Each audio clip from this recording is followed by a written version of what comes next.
too much of what happened at Goodison Park last season, or do you focus more on those performances where Arsenal have needed an equaliser twice in the last 2 seasons to rescue a point against yourselves? Well, the game at the start of last season, there was other reasons for it, or I think there was. I think the games since then, we played really well at the Emirates against them, and at the season before at Goodison we played well.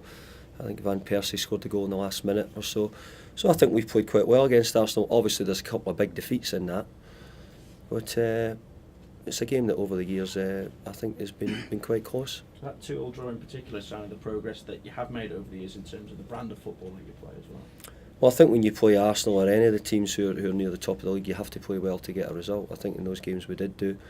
But I think our style's improving. I think our football's better. I've been saying that for a long time now. Fellaini sending off the other night, I know you've spoken about that and said that his reaction was stupid. But and you're asking me about it again, are you? Well, I'm just you got nothing else to ask me. Well, I was just going to ask if in terms of him, it's a build-up of frustration at not getting decisions going his way when he's fouled or maybe getting blamed. I do agree with that. I think if you see the challenge, at first I thought maybe the challenge, nothing up with the challenge, but I'll tell you what, you should see his thigh from the challenge he took. So I hope when he's dishing a bit out himself, then there's not too many complaining about it.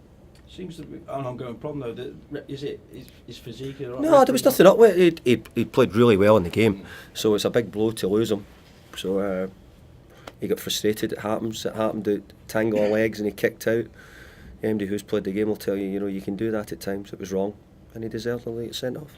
Jack Rodwell has been called up to the England under 21s. Will that help him regain match fitness? Or yeah, it will, because I think today's the first day I've actually thought, you're looking better, and he's said this morning he's feeling a bit more confident in his ankle. So I'm happy for him to go with the 21s, because we're a bit lucky he might get a bit of that game, which will help his sort of improve his fitness and get him some match time. Is he ready to start this weekend? He's readier. I think I would say he's got a chance of being ready to start this weekend. I don't think the last couple of games he was, but I think he's now just about there. Any other squad news? Is Heitinger injured or? Heitinger had an injection in his knee. He's a bit of a problem with a band at the outside his knee. Nothing desperate. He's trained today, so I would expect and hopefully have him back in the squad at the weekend. Just talking about over the past week as well, Ian Holloway making 10 changes to face Villa after you'd played, and do you have any problem with that at all? None, no. Managers have to do what they think's right for their club, and I've got no problem with that, no. Is it a concern then that the Premier League could turn around and say to a manager, that team that you fielded isn't effectively not good enough in their eyes?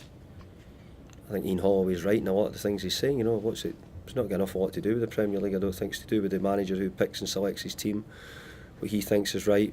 I don't think they went there and let themselves down. I think their team came very close to getting a result, and that's the proof of it, really, how close were the team. And they've got a good team, Blackpool, good style of football, so they should be praising Ian Holloway rather than in any way trying to criticise him or knock him down.